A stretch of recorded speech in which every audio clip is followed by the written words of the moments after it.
Iron Hans.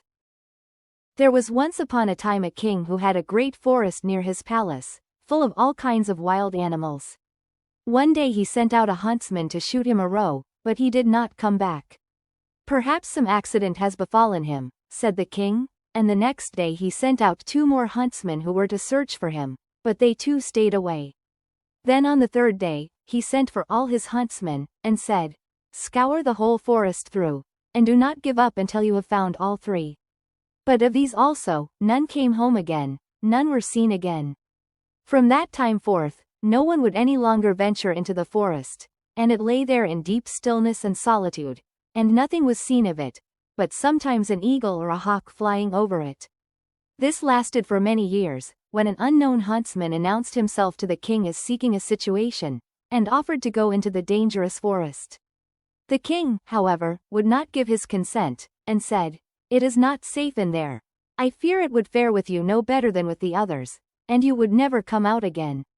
The huntsman replied, "Lord, I will venture it at my own risk. Of fear I know nothing." The huntsman therefore betook himself with his dog to the forest. It was not long before the dog fell in with some game on the way, and wanted to pursue it, but hardly had the dog run 2 steps when it stood before a deep pool, could go no farther, and a naked arm stretched itself out of the water, seized it, and drew it under. When the huntsman saw that, he went back and fetched 3 men to come with buckets and bail out the water. When they could see to the bottom there lay a wild man whose body was brown like rusty iron, and whose hair hung over his face down to his knees. They bound him with cords, and led him away to the castle. There was great astonishment over the wild man. The king, however, had him put in an iron cage in his courtyard, and forbade the door to be opened on pain of death, and the queen herself was to take the key into her keeping. And from this time forth everyone could again go into the forest with safety. The king had a son of 8 years, who was once playing in the courtyard, and while he was playing, his golden ball fell into the cage. The boy ran thither and said, "Give me my ball out." "Not till you have opened the door for me," answered the man. "No," said the boy, "I will not do that. The king has forbidden it," and ran away. The next day he again went and asked for his ball. The wild man said, "Open my door," but the boy would not. On the 3rd day the king had ridden out hunting, and the boy went once more and said, "I cannot open the door even if I wished, for I have not the key." Then the wild man said, "It lies under your mother's pillow, you can get it there." The boy, who wanted to have his ball back, cast all thought to the winds, and brought the key. The door opened with difficulty, and the boy pinched his fingers. When it was open the wild man stepped out, gave him the golden ball, and hurried away. The boy had become afraid. He called and cried after him, "Oh, wild man, do not go away, or I shall be beaten." The wild man turned back, took him up, set him on his shoulder, and went with hasty steps into the forest. When the king came home, he observed the empty cage, and asked the queen how that had happened. She knew nothing about it, and sought the key, but it was gone. She called the boy, but no one answered. The king sent out people to seek for him in the fields, but they did not find him. Then he could easily guess what had happened, and much grief reigned in the royal court. When the wild man had once more reached the dark forest, he took the boy down from his shoulder, and said to him, "You will never see your father and mother again, but I will keep you with me, for you have set me free, and I have compassion on you. If you do all I bid you, you shall fare well. Of treasure and gold have I enough, and more than anyone in the world." He made a bed of moss for the boy on which he slept, and the next morning the man took him to a well, and said, "Behold, the gold well is as bright and clear as crystal.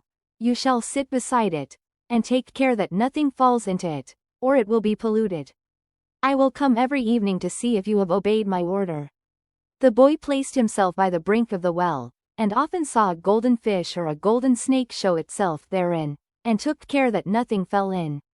As he was thus sitting, his finger hurt him so violently that he involuntarily put it in the water.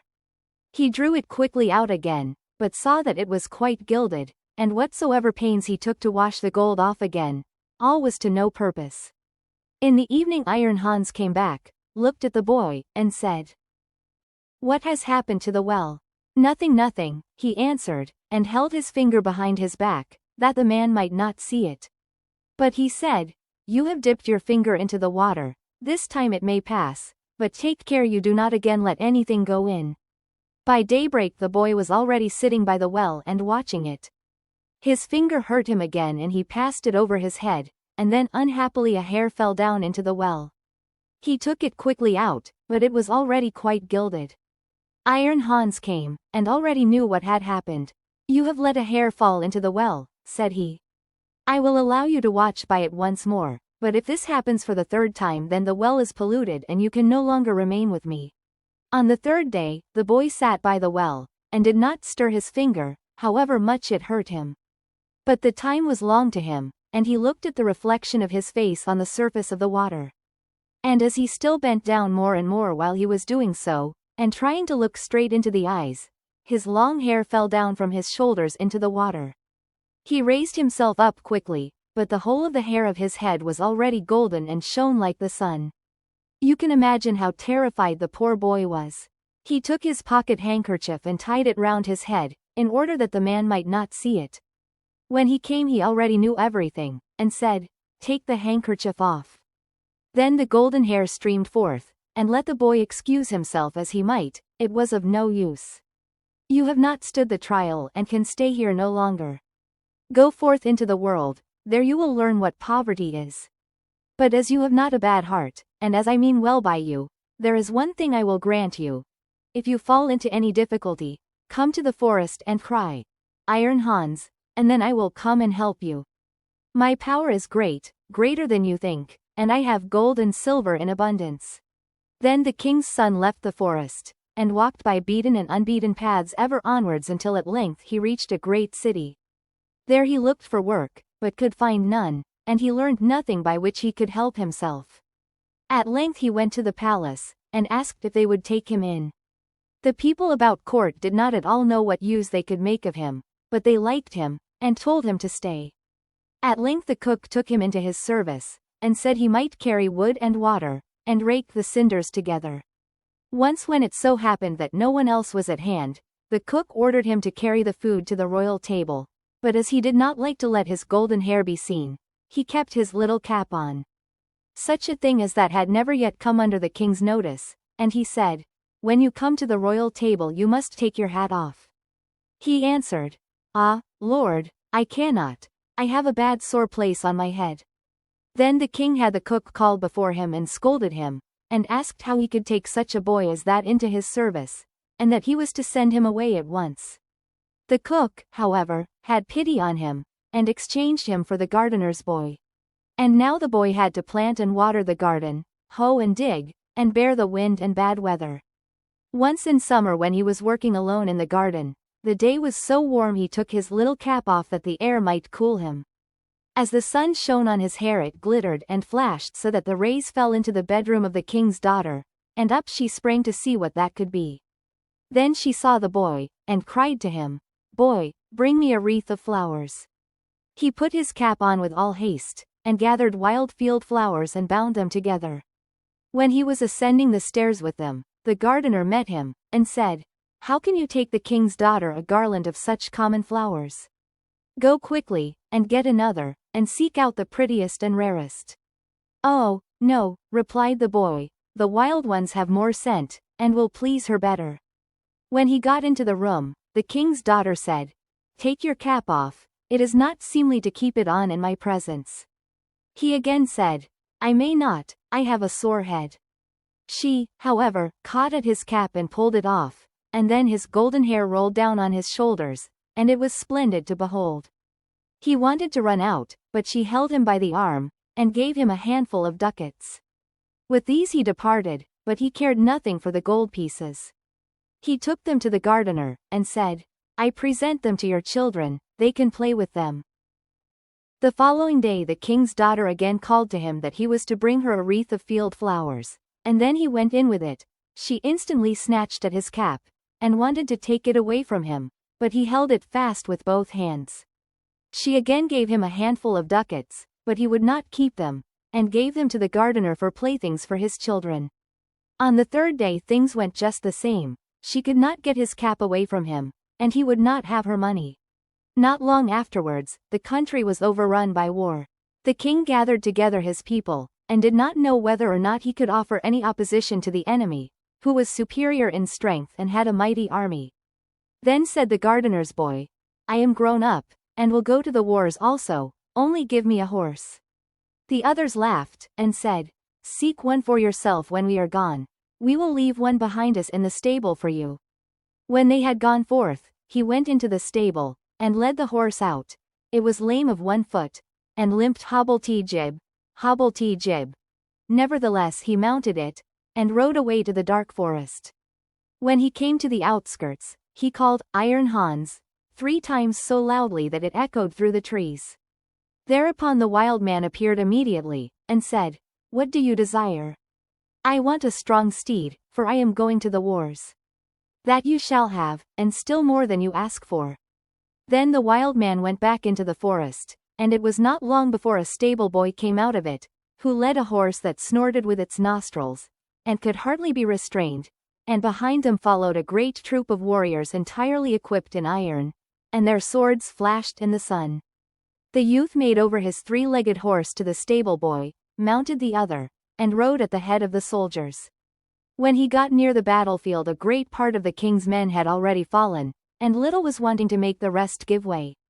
Then the youth galloped thither with his iron soldiers, broke like a hurricane over the enemy, and beat down all who opposed him. They began to flee, but the youth pursued, and never stopped, until there was not a single man left. Instead of returning to the king, however, he conducted his troop by byways back to the forest, and called forth Iron Hans. What do you desire? Asked the wild man. Take back your horse and your troops, and give me my 3-legged horse again. All that he asked was done, and soon he was riding on his 3-legged horse. When the king returned to his palace, his daughter went to meet him, and wished him joy of his victory. I am not the one who carried away the victory, said he, but a strange knight who came to my assistance with his soldiers. The daughter wanted to hear who the strange knight was, but the king did not know, and said, He followed the enemy, and I did not see him again. She inquired of the gardener where his boy was, but he smiled, and said, He has just come home on his 3-legged horse, and the others have been mocking him, and crying, Here comes our hobble-tee-jib back again. They asked, too, Under what hedge have you been lying sleeping all the time? So he said, I did the best of all, and it would have gone badly without me. And then he was still more ridiculed. The king said to his daughter, I will proclaim a great feast that shall last for 3 days, and you shall throw a golden apple. Perhaps the unknown man will show himself. When the feast was announced, the youth went out to the forest, and called Iron Hans. What do you desire? Asked he. That I may catch the king's daughter's golden apple. It is as safe as if you had it already, said Iron Hans. You shall likewise have a suit of red armor for the occasion, and ride on a spirited chestnut horse. When the day came, the youth galloped to the spot, took his place amongst the knights, and was recognized by no one. The king's daughter came forward, and threw a golden apple to the knights, but none of them caught it but he. Only as soon as he had it he galloped away. On the second day Iron Hans equipped him as a white knight, and gave him a white horse. Again he was the only one who caught the apple, and he did not linger an instant, but galloped off with it. The king grew angry, and said, That is not allowed. He must appear before me and tell his name. He gave the order that if the knight who caught the apple should go away again they should pursue him, and if he would not come back willingly, they were to cut him down and stab him. On the third day, he received from Iron Hans a suit of black armor and a black horse, and again he caught the apple. But when he was riding off with it, the king's attendants pursued him, and one of them got so near him that he wounded the youth's leg with the point of his sword. The youth nevertheless escaped from them, but his horse leapt so violently that the helmet fell from the youth's head, and they could see that he had golden hair. They rode back and announced this to the king. The following day the king's daughter asked the gardener about his boy. He is at work in the garden. The queer creature has been at the festival too, and only came home yesterday evening. He has likewise shown my children 3 golden apples which he has won. The king had him summoned into his presence, and he came and again had his little cap on his head. But the king's daughter went up to him and took it off, and then his golden hair fell down over his shoulders, and he was so handsome that all were amazed. "Are you the knight who came every day to the festival, always in different colors, and who caught the 3 golden apples?" asked the king. "Yes," answered he, "and here the apples are," and he took them out of his pocket, and returned them to the king. "If you desire further proof, you may see the wound which your people gave me when they followed me. But I am likewise the knight who helped you to your victory over your enemies. If you can perform such deeds as that, you are no gardener's boy. Tell me, who is your father?" "My father is a mighty king, and gold have I in plenty as great as I require." "I well see," said the king, "that I owe my thanks to you. Can I do anything to please you?" "Yes," answered he, "that indeed you can. Give me your daughter to wife." The maiden laughed, and said, "He does not stand much on ceremony, but I have already seen by his golden hair that he was no gardener's boy," and then she went and kissed him. His father and mother came to the wedding, and were in great delight, for they had given up all hope of ever seeing their dear son again. And as they were sitting at the marriage feast, the music suddenly stopped, the doors opened, and a stately king came in with a great retinue. He went up to the youth, embraced him and said, "I am Iron Hans, and was by enchantment a wild man, but you have set me free. All the treasures which I possess shall be your property."